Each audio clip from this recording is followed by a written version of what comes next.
Possibly, this is simply to give Israel a breather. The troops are getting exhausted. They may need to refocus in Gaza. Bibi says that it will allow them to focus on Iran, although I don't know exactly what that means. But let's get down to the nitty-gritty of what the problem is. How will the international community enforce this agreement to ensure Hezbollah is disarmed and goes north of the Litani River? Is there going to be American, French, German troops there, or we're relying, as been in the past, UNIFIL and an impotent Lebanese armed forces, even though there are over 70,000 supposedly? Who's going to dismantle the terror tunnels? There are all kinds of terror tunnels there, attack tunnels, ones between cities, ones where trucks can go in, that go all the way from South Lebanon to the Bekaa Valley or to Beirut. And what about the returning 1 million Lebanese who are going to, the supposed civilians? Will Hezbollah be embedded? Who will monitor that?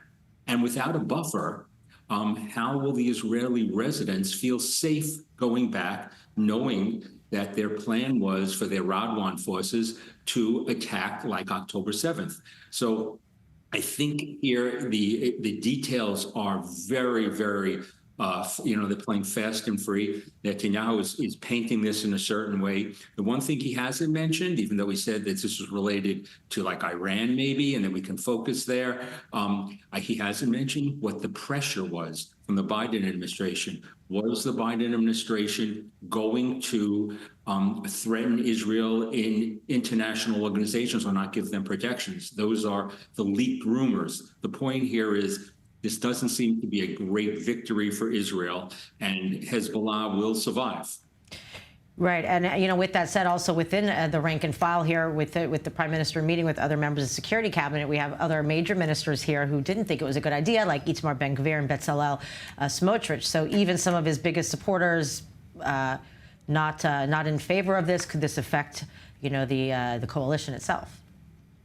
Yeah, I certainly could. Listen, people like to say for the two most incendiary members of his far-right coalition, Ben-Gvir and Smotrich, but they actually have a point at this time that this may not be the best agreement for Israel, to where they have Hezbollah on the defensive, Iran is on the defensive, Hamas is on the defensive. Should Israel be either acting more or demanding more? So I don't think this is unreasonable. I don't think this is necessarily a far-right position. Talk to the citizens in northern Israel. I've been talking and speaking with many people, and I've been reading what the people up there are saying. I spoke with a soldier up on the north. I don't think people are really enthusiastic here, other than from the exhaustion and wanting to find some way to go on. But I guess the best hope you could have here is maybe they're hoping for this next 17 years after this third Lebanon war, that they could have 17 years of quiet like they did from 2006 until October 7, 2023, or October 8th, when Hezbollah started firing.